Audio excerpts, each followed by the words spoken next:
आदरणीय अध्यक्ष महोदय, अभी कुछ दिन पहले बीजेपी का एक बहुत बड़ा नेता मिला मेरे को।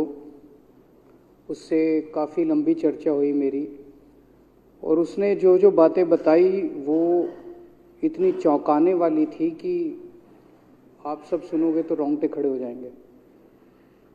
उसने मेरे से पूछा कि केजरीवाल जी, आपको क्या लगता है मोदी जी अडानी की इतनी मदद क्यों करते हैं? मैंने कहा दोस्त हैं दोनों, इसीलिए करते हैं। कहते बस इसलिए। कहते मोदी जी ने आज तक किसी के लिए कुछ नहीं करा, अपनी वाइफ के लिए कुछ नहीं करा, अपनी माँ के लिए कुछ नहीं करा, उनके भाई गुजरात में रहते हैं उनके लिए, किसी रिश्तेदार के लिए कुछ नहीं करा, राजनीतिक गुरु के लिए कुछ नहीं किया। वो अपने दोस्त के लिए इतना कुछ करेंगे, ऐसा कैसे हो सकता है? दोस्त पे इतने मेहरबान क्यों हैं? ऐसी भी क्या दोस्ती है? आज के ज़माने में कौन कोई भाई के लिए कुछ नहीं करता, दोस्त के लिए कौन करता है? तो मैंने कहा फिर क्या मामला है? कहते आप खुद सोचो, इतना बड़ा क्राइसिस हुआ, हिंडनबर्ग की रिपोर्ट आई, चारों तरफ थू थू हुई, पूरा क्रैश कर गया अडानी ग्रुप। मोदी जी इतने स्वार्थी आदमी हैं कि अगर केवल मामला दोस्ती तक होता तो 2 मिनट में उसको साइड करते और कहते मेरा कोई लेना देना नहीं इससे। अभी भी उसको बचाने में लगे हुए हैं। कभी एसबीआई को कह रहे हैं इसको पैसे दो, आज अखबार में आया पीएफ वालों को भी बोला इसको पैसे दो। सारी एजेंसी अभी भी उसको पूरी तरह से उसको बचाने में लगे हुए हैं। तो मैं भी अचंभे में रह गया कि मामला तो कुछ अलग ही है। क्यों ऐसा भी क्या दोस्त हो गया कि दोस्त डूब रहा है और फिर भी उसको पूरी तरह से इतना बड़ा पॉलिटिशियन है। पॉलिटिशियन के लिए तो परसेप्शन सबसे इंपॉर्टेंट होती है। कोई आसपास वाला अगर कहीं वो तो आदमी कह देता है यार मेरे से मिलना बंद कर दियो कल से, वो उसको अभी भी बचाने में लगे हुए हैं। और उसने मेरे को बताया कि मैंने कहा फिर मामला क्या है? तो कहता है जी अडानी तो केवल फ्रंट है, अडानी में सारा पैसा मोदी का लगा हुआ है। मैंने कहा ये कैसे हो सकता है? ये नहीं हो सकता। कहते हैं अडानी के अंदर सारा पैसा मोदी जी का लगा हुआ है, अडानी केवल फ्रंट है, अडानी तो केवल मोदी जी का पैसा मैनेज करता है, मैनेजर है। उसको 10%, 15%, 20% इतनी कमीशन मिलती है, बाकी सारा का सारा पैसा मोदी जी का लगा हुआ है। अगर कल को जांच हो गई, जेपीसी बैठ गई, ईडी की जांच हो गई, सीबीआई की जांच हो गई, तो अडानी नहीं डूबेगा, मोदी जी डूबेंगे। जिस दिन अडानी डूबा उस दिन मोदी जी डूबेंगे। मैंने कहा यार उनको पैसे की क्या जरूरत है? प्रधानमंत्री जी को, मोदी जी को, उनके ना आगे कोई ना पीछे कोई, उनको क्या पैसे की जरूरत है?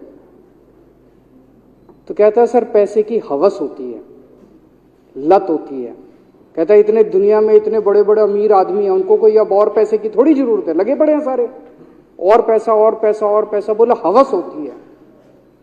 बोला जिस दिन अडानी दुनिया का सेकंड रिचेस्ट मैन बना था,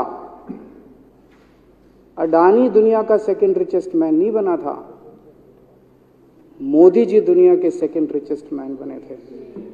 और अब मोदी जी का ख्वाब है, उनका सपना है कि वो दुनिया के रिचेस्ट मैन बनना चाहते हैं। प्रधानमंत्री तो बन गए, वो दुनिया के रिचेस्ट मैन बनना चाहते हैं।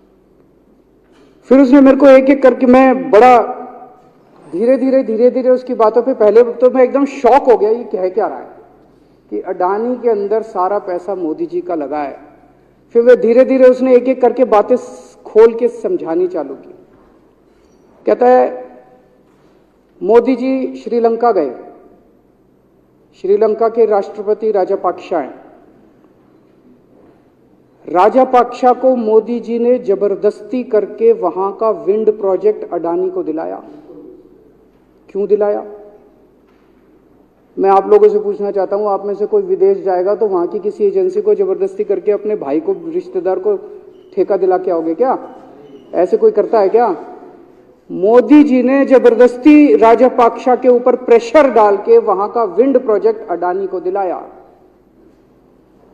अडानी को नहीं दिलाया, खुद लिया वो प्रोजेक्ट। वो मोदी जी का प्रोजेक्ट है, वो अडानी का प्रोजेक्ट नहीं है। और ये बात कैसे निकली? वहां का जो बिजली बोर्ड है श्रीलंका का, जैसे अपने यहाँ स्टैंडिंग कमेटी है असेंबली की, पार्लियामेंट की स्टैंडिंग कमेटी है, वैसे उनकी भी पार्लियामेंट की स्टैंडिंग कमेटी होती है। तो वहां पे पार्लियामेंट की, श्रीलंका की पार्लियामेंट की स्टैंडिंग कमेटी ने जब उनके बिजली बोर्ड के चेयरमैन को बुलाया और बोले तूने ये प्रोजेक्ट अडानी को क्यों दिया, तो उसने कहा जी राजापाक्षा साहब ने मेरे को बुलाया था, उन्होंने कहा मोदी जी मेरे पे बहुत प्रेशर डाल रहे हैं कि ये प्रोजेक्ट अडानी को दो। मोदी जी बांग्लादेश गए, बांग्लादेश वालों को बिजली खरीदनी थी, 1500 मेगावाट बिजली 25 साल के लिए। मोदी जी ने वो प्रोजेक्ट भी अडानी जी को दिला दिया। अडानी को नहीं दिलाया, मोदी जी ने वो प्रोजेक्ट खुद लिया। 25 साल तक 1500 मेगावाट बिजली खरीदने का प्रोजेक्ट बांग्लादेश का, वो भी मोदी जी ले आए अपने नाम पे। इजराइल गए, इजराइल के साथ भारत ने कई सारे रक्षा सौदे किए, रक्षा सौदे, वो सारे के सारे रक्षा सौदे अडानी को दे दिए। अडानी को नहीं दिए, मोदी जी ने खुद लिए।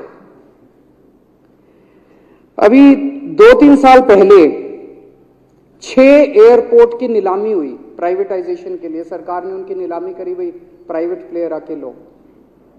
उसमें एक कंडीशन थी कि उसी को दिया जाएंगे ये एयरपोर्ट जिसने पहले एयरपोर्ट का काम कर रखा है। हर सरकारी ठेके में होती है, हम सड़क बनाते हैं, कहते हैं भाई सड़क, जिसको ठेकेदार को सड़क बनाने का एक्सपीरियंस है उसी को दिया जाएगा। हम बिल्डिंग बनाते हैं, हम कहते हैं भाई ये पानी के वाटर ट्रीटमेंट प्लांट लगाते हैं, हम कहते हैं भाई जिसने WTP वाटर ट्रीटमेंट प्लांट इतने लगा रखे हैं उसी को दिया जाएगा। हम सीवेज ट्रीटमेंट प्लांट बनाते हैं, हम कहते हैं जिसको 20 साल का एक्सपीरियंस है, 15 साल का है, उसी को। इसमें भी ये कंडीशन थी कि जिसने इतने साल तक एयरपोर्ट चलाने का काम कर रखा उसी को दिया जाएगा। अब अडानी ने तो कर नहीं, मोदी जी ने तो कर नहीं रखा था, अडानी ने तो कर नहीं रखा था, तो क्या करते? आखिरी मोमेंट पे वो कंडीशन हटा दी गई, बोले कोई एक्सपीरियंस की जरूरत नहीं है। 6 एयरपोर्ट नीलामी पे थे, 6 के 6 एयरपोर्ट अडानी को दे दिए, अडानी को नहीं दिए। मोदी जी ने वो खुद 6 के 6 एयरपोर्ट खुद अपने नाम कर लिए।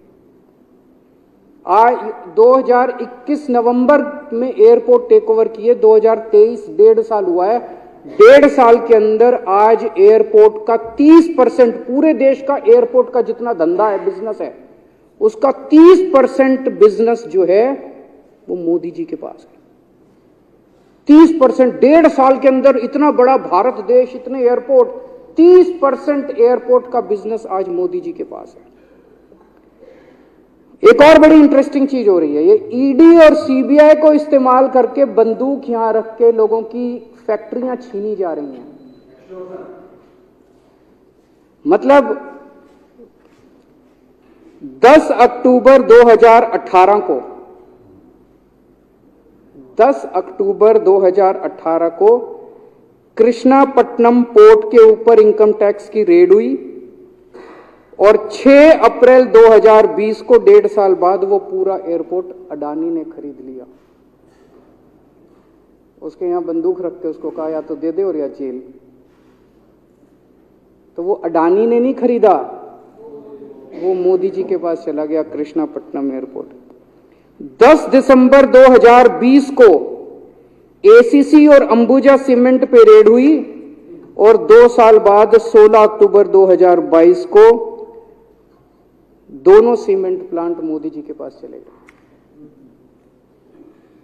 2020 जुलाई को मुंबई एयरपोर्ट का मालिक था जीवीके, उसके ऊपर सीबीआई और ईडी की रेड हुई, एफआईआर हुई और 1 महीने बाद मुंबई एयरपोर्ट जो है वो मोदी जी के पास चला गया, अडानी के पास चला गया। तो ईडी और सीबीआई पे रेड कराते हैं, उसको धमकाते हैं फैक्ट्री वाले को, कंपनी वाले को कि या तो जेल जा और या तेरी फैक्ट्री हमको दे दे। ये इधर तो सुनते थे, हरियाणा की तरफ ये टुच्ची, इधर इसकी फैक्ट्री भी छीन ली, पंजाब में भी सुनते थे इसकी भी फैक्ट्री छीन ली, इसकी। पूरे देश के अंदर ये इतनी गुंडागर्दी मची पड़ी है कि ईडी की रेड करा देते हैं, सीबीआई की रेड करा देते हैं, यहाँ बंदूक रखते हैं और कहते हैं या तो फैक्ट्री दे दे और या जेल जा। ये क्या चल क्या रहा है इस देश के अंदर? इन्होंने अभी थोड़े दिन पहले ऑर्डर निकाला कि सारे जितने पावर प्लांट हैं, जितनी राज्य सरकारें हैं, पंजाब सरकार की, हमारी जो सरकार है, उनके पास भी ऑर्डर आया, सारी सरकारों को जितना उनका कोयले की रिक्वायरमेंट है उसमें से 10% कोयला इंपोर्टेड इस्तेमाल करना पड़ेगा। और इंपोर्ट केवल मोदी जी करते थे, अडानी करता था। तो इसका मतलब आपको 10% अपना कोयला कंपलसरी, जरूरत नहीं है आपको कोयले की, लेकिन 10% कोयला आपको अडानी से खरीदना पड़ेगा। हमारे देश का कोयला 2000 रुपए टन है, इंपोर्टेड कोयला 20,000 रुपए टन है। 10 गुना दाम के ऊपर आपको अडानी से यानी कि मोदी जी से कोयला खरीदना पड़ेगा। इन्होंने सुप्रीम कोर्ट का एक और, जब कोयला घोटाला हुआ था अपने देश के अंदर, तो सुप्रीम कोर्ट ने आदेश दिया था कि अब कोयले की खदानें किसी भी प्राइवेट वाले को नहीं दी जाएंगी, सारी खदानें सरकारें। तो इन्होंने कुछ खदानें राजस्थान सरकार को दे दी, कुछ खदानें छत्तीसगढ़ सरकार को, कुछ खदानें पंजाब सरकार को, सरकारों में बांट दी। बाकी पूरे देश में केवल राज्य सरकारों के पास खदानें हैं। केवल अडानी के केस में उन्होंने एक्सेप्शन करके अडानी को कोयले की खदानें दे दी और उसमें भी ऑर्डर कर दिया कि 4000 कैलोरी से कम वाला कोयला जो है उसको रिजेक्टेड माल माना जाएगा, जबकि वो सबसे अच्छा कोयला माना जाता है और वो रिजेक्टेड माल इसको फ्री में मिलता है। तो कम से कम 2800 करोड़ रुपए का कोयला हर साल फ्री में मोदी जी ले जाते हैं। 2800 करोड़ रुपए का कोयला हमारी खदानों से हर साल मोदी जी निकाल के ले जाते हैं। 2014 में, अभी जो अतिशी जी ने कहा, 2014 में अडानी जी की यानी कि मोदी जी की जायदाद 50,000 करोड़ की थी। 7 साल बाद इनकी जायदाद हो गई 11.5 लाख करोड़। मोदी जी इतना पैसा लेके कहां जाओगे? 11.5 लाख करोड़ रुपए की जायदाद, 7 साल में इतना लूट लिया अपने देश को।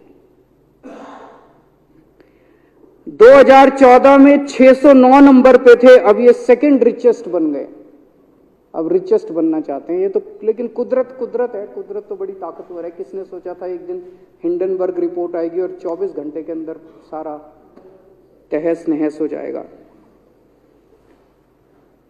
1947 से लेके 2014 तक 67 साल में भारत देश ने, सारी सरकारें जितनी आई सबने मिलके 55 लाख करोड़ रुपए का कर्जा लिया था भारत सरकार ने।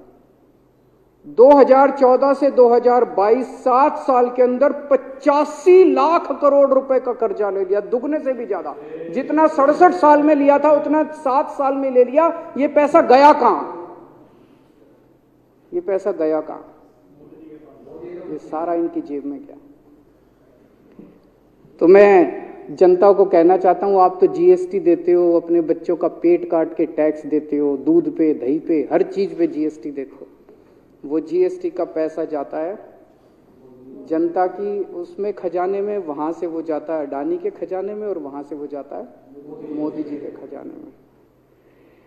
दोनों हाथों से लूट मची हुई है, पूरे देश को लूट रहे हैं प्रधानमंत्री जी, मोदी जी पूरे दोनों हाथों से लूट रहे हैं। कोयला लूट रहे हैं, एयरपोर्ट लूट रहे हैं, सड़कें लूट रहे हैं, बिजली लूट रहे हैं, पानी लूट रहे हैं, कुछ नहीं छोड़ा, सब कुछ लूट रहे हैं। जितना कांग्रेस ने 75 साल में नहीं लूटा, उससे 10 गुना इन्होंने 7 साल के अंदर, 8 साल के अंदर लूट लिया देश को। अडानी का क्या रोल है इसमें? मोदी जी कम पढ़े लिखे हैं, उनको समझ नहीं है कि करना क्या। अडानी आके बताता है पैसा यहां लगा लो, इस देश में चलते हैं, वहां की ये कंपनी खरीद लेते हैं, ईडी को और सीबीआई को इसके पीछे लगा दो। वो सारा मैनेजमेंट करता है, दिमाग उसका, पैसा मोदी जी का। उसके बदले में उसको पता नहीं 10%, 15%, 20% कितनी कमीशन मिलती है, लेकिन दिमाग सारा अडानी का है। और मेरे को ज्यादा चिंता इस बात की है अध्यक्ष महोदय, प्रधानमंत्री जी कम पढ़े लिखे हैं, उनको कम समझ में आता है। लोग आके उनको कुछ ना कुछ कहीं भी जाते हैं या कोई विदेश से आता है, उसके जो भी विदेश से नेता आता है या कहीं जाते हैं तो दो ही कंडीशन होती है। एक तो उसको कहते हैं भाई गले मिल ले, तो फोटो खिंचा ले, गले मिल ले, फोटो खिंचा ले, पार्क में घूम ले, तो वो फोटो खिंचाने के लिए उसको कहा जाता है भाई फोटो खिंचा ले, फोटो खिंचाने के लिए। और दूसरा उसको कहा जाता है भाई अडानी को ये ठेका दे दे, अडानी को ये ठेका दे दे।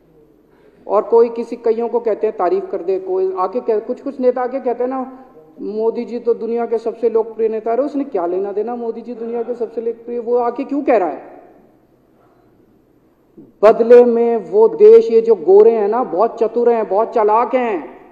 ये ऐसे इतने भोले वाले नहीं है कि यहाँ पे आए और कह गए मोदी जी दुनिया के, वो पता नहीं किस किस चीज पे साइन करा के ले जाते हैं, पता ही नहीं चलता बदले में क्या साइन करा के ले जाते हैं। यही हुआ था 17वीं 18वीं सदी के अंदर हमारे देश में। वो ईस्ट इंडिया कंपनी वाले आते थे, उस टाइम के हमारे राजे महाराजे भी ऐसे ही अनपढ़ होते थे, उनको कुछ अकल होती नहीं थी।